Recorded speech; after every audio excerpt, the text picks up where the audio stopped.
bien d'autres encore, et bien évidemment, ces gens haut de gamme qui ont été choisis, avec chacun leur surnom. Abu Ubaïda qui était surnommé le digne de confiance de cette communauté. Ibn al-Khattab al-Farouq, celui qui discernait, le clairvoyant. Abu Bakr as-Siddiq, le véridique, ainsi de suite. Chacun avait des surnoms. Parce que pour établir un État et un empire par la suite, il fallait des gens haut de gamme. C'est ça la différence, mes frères et sœurs, avec aujourd'hui. C'est-à-dire que beaucoup se plaignent effectivement des dirigeants. Mais oui, quand tu avais des gens comme ça dans ta société, du haut de gamme, des gens qui craignaient Allah, Sami'ana wa ta'ana, nous avons entendu et nous avons obéi. Pas de philosophie, je pense, je crois, selon moi, etc.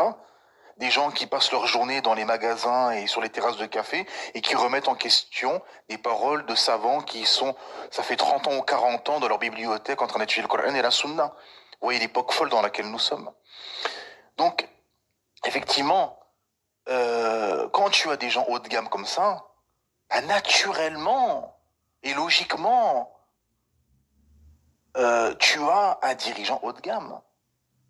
Pour avoir Abu Bakr as-Siddiq comme khalife, comme commandeur des croyants, ben oui, il y a eu un travail, il y a eu at-tasfiya wa tarbiya, il y a eu un travail de purification, d'éducation, d'éveil intellectuel, spirituel, d'une probité, d'une honnêteté, d'une véracité, d'une soumission, d'un suivi remarquable et prodigieux de la part de ces nobles compagnons qui ont accompagné le message et le messager.